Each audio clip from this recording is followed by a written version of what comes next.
রাঙামতি তীরন্দাজ ধারাবাহিকের আজকের পর্বের শুরুতে দেখা যায় রাঙা আগুনে পুড়ে যাওয়ার খবর শুনে প্রমিতা দেবী অত্যন্ত অসুস্থ হয়ে বিছানায় শুয়ে আছেন। পাঞ্জালি আর নবারণ তাকে চোখে চোখে রাখছেন এবং মাথায় জলপট্টি দিচ্ছেন। প্রমিতা বারবার ঝাঁকুনি দিয়ে উঠে পাগলের মতো চিৎকার করে বলছেন, আমাকে তোরা ছেড়ে দে, আমি এখনই আমার রাঙার কাছে যাব, আমাকে কেউ আটকাস না। তিনি বারবার কান্নাকাটি করছেন আর হাহাকার করতে করতে অজ্ঞান হয়ে পড়ছেন।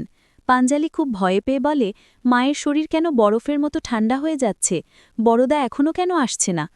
ঠিক তখনই শুভ ডাক্তার নিয়ে বাড়িতে প্রবেশ করে এবং ডাক্তার প্রমিতা দেবীকে নিবিড়ভাবে পরীক্ষা করতে থাকেন।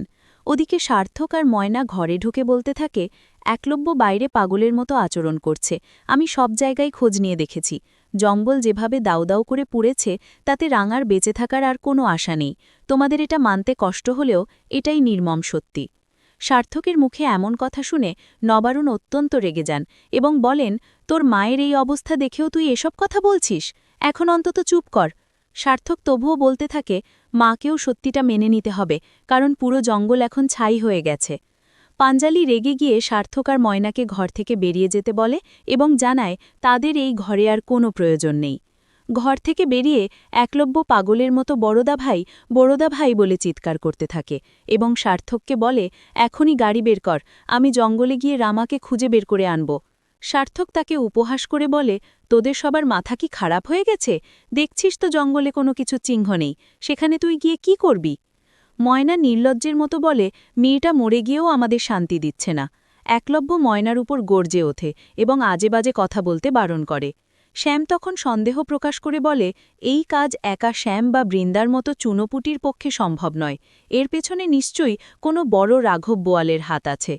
অন্যদিকে বৃন্দা শ্যামকে সতর্ক করে বলে, জঙ্গল পুড়ে শেষ হয়ে গেছে আর রাঙাও মারা গেছে বলে সবাই ধরে নিয়েছে, এখন আমাদের এখান থেকে পালানো উচিত, কারণ সত্যজিৎ নিজে তদন্ত করছে।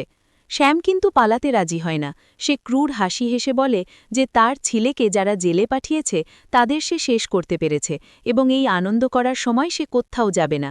শ্যাম আরও রহস্যময়ভাবে জানায়, এই আগুন সে একা লাগায়নি, এর পেছনে অনেক বড় বড় কন্টিনেন্টের শক্তিশালী মানুষের হাত আছে।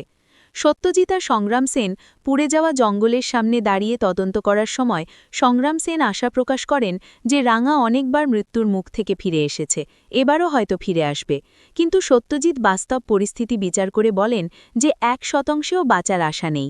অদিতি ফোন করে সত্যজিৎকে জিজ্ঞেস করলে সত্যজিৎ একই কথা জানায় যে রাঙামতি তীরন্দাজ আর বেঁচে নেই। বাড়িতে একলব্য রাঙার শাড়ি আর তার তীরন্দাজির সরঞ্জামগুলো বুকে জড়িয়ে ধরে ছোট বাচ্চার মতো হাউমাউ করে কাঁদতে থাকে। অদিতি তাকে সান্ত্বনা দেওয়ার চেষ্টা করলে একলব্য সাফ জানিয়ে দেয় যেন বাড়িতে কেউ রাঙার শ্রাদ্ধের ব্যবস্থা না করে, কারণ তার মন বলছে রাঙা তাকে ছেড়ে কোথাও যেতে পারে না এবং সে নিশ্চয়ই বেঁচে আছে।